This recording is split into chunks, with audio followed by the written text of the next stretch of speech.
school band teachers. This is a brief overview on the band instrument fitting Genie. This is a Google spreadsheet designed to track your students as you are preparing for your school year of how many students you're going to have on each instrument. It could be used during the summer beforehand or at the beginning of the school year. It's very simple to get set up, so I'm going to briefly talk about the features that are built into this particular spreadsheet. So the first thing you want to do is you want to paste in your student names. So hopefully you already have that in another spreadsheet, or you have it from your district's website or whatever that you use to extract that information. Okay, so I've got a pretend first period that I'm going to pull those names for. I do recommend already having the students in order alphabetically by last name and their class period. So if you had them all in one spreadsheet, you have all your first period kids and then your second period kids, or whatever class periods you have your beginners. So I'm going to copy these, and then I'm going to come over and I'm going to just paste them into that student name.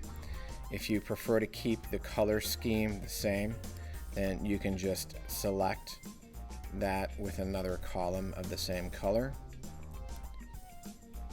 Come over to your paint can and select that and just change it back if you want it to look pretty. And all these students are my first period class, so I'm just going to put first there, and I'm going to put it down. And then I would add my second period kids after that, and so on and so forth. I have this spreadsheet built for approximately 150 students because that's the largest number of beginners I've had come into the program at one point. If you had more than 150 beginners, you'll either have to figure out how to copy in all the formula functions needed for the spreadsheet, or you can just split it up and create a different spreadsheet for each of your class periods if you actually download this product. So what happens is once these names are here, if I come over to any of these tabs on the bottom, you'll see that I've got a tab for each instrument. I have another tab for balanced instrumentation that I'll talk about in a few minutes. So if I click on flute, so all of those students have already appeared there. And because they've already appeared there, that means if I go to any of the other sheets, they're also going to be there as well. And then that way I don't have to retype the names for each instrument. So the way this is designed is so that if I'm testing a student on flute, okay, let's say Boba Fett is going to instrument test on flute, then I'm going to be looking for certain things in their playing.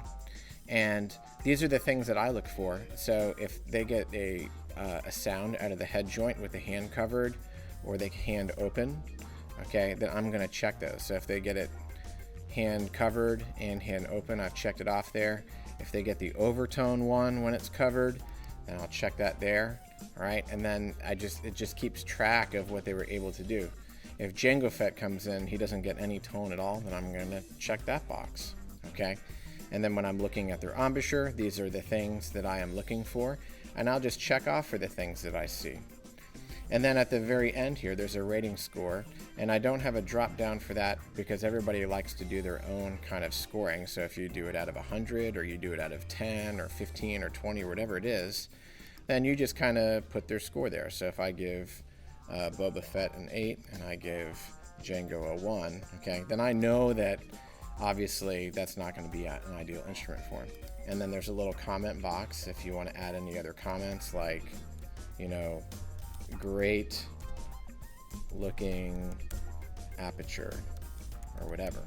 Okay, so I've got that there, so if I need to refer back to it, it's there.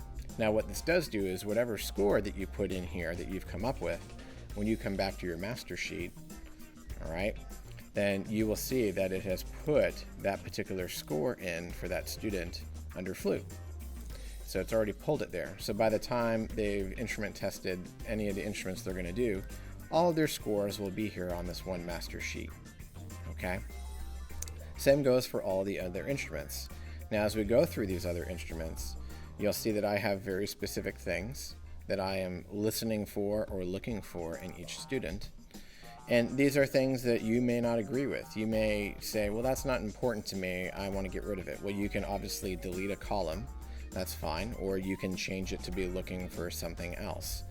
So for example, on clarinet, I'm really looking to see if students can naturally get a flat chin, all right, that they can keep the mouthpiece stable up on their top teeth, okay, and that the mouthpiece doesn't move around in their mouth, okay.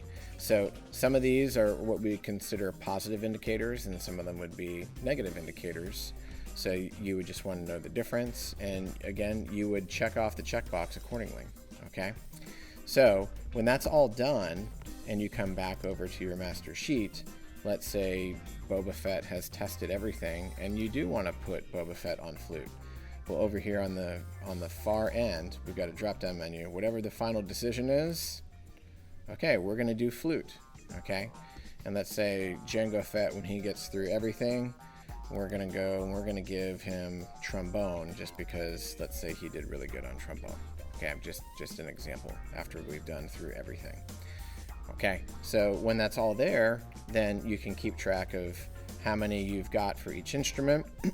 And if for some reason you needed a second choice for them, you can always come back and look at the data that you have on their other instruments.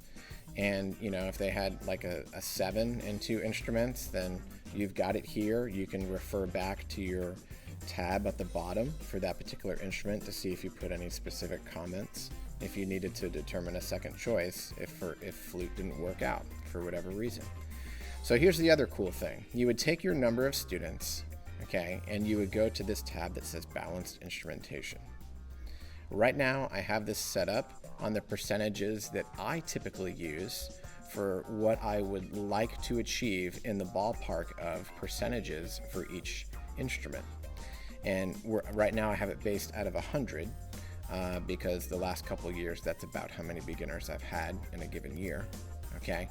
And what it will do is it will calculate for me how many I should have on each instrument. So if I have 100 kids and I want 10% of that, then it's going to give me, oh yes, I need to have 10 students. You know, if I want 15% on trumpet, okay, it's going to do that too, all right? So I have that based out of 100. However, let's say you had 60 kids. Well, then I'll just change this number to 60, and you can see it's changed all the percentages based on that. So right now, that's if I only had 60 beginners and I wanted 10%, then I would need 6 flutes, and this, that, and the other all the way down, okay? If you have a different percentage that you're trying to keep of, then you can change that too. Let's say I only wanted 8% of flutes, okay?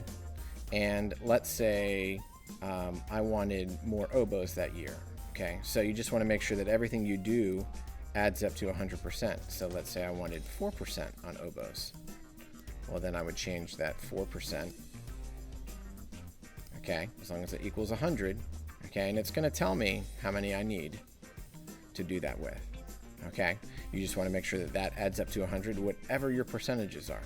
You'll notice that I do not start students on baritone sax. I do not start students on bass clarinet.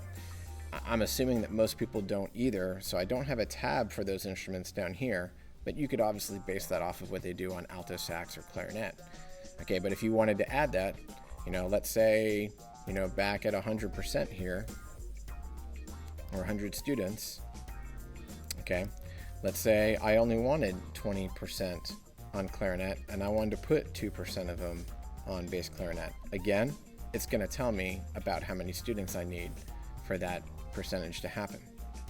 The other thing that this does is it will track what you have currently assigned. So if you remember back on the master sheet, I put 1 student on flute and I put 1 student on trombone so far. So if I come back to my balanced instrumentation sheet where it says currently assigned in yellow, you can see that I've got 1 student on flute and I've got 1 student on trombone. As I add more students, it will start to count those up, okay, and give me how many are totaled here. So if I have 100 students, by the end, that should also say 100, and I would have my number breakdown based on the master sheet. Okay, so you would not want to change or edit any of these cells, okay, if you're going to mess with anything. You would only change the percentage or the number that you put in the pink box. On the master sheet, you'd only be adding names. You would not want to edit any of these cells because it's pulling data from the other sheets into that, okay? And then you just use the drop-down menu for you when you make that final decision. So that's how I keep track of who's playing what, how they've done, and what my ballpark goals are for each instrument. So I hope that this was helpful for you and that you will consider taking a look at this particular product if it helps your program.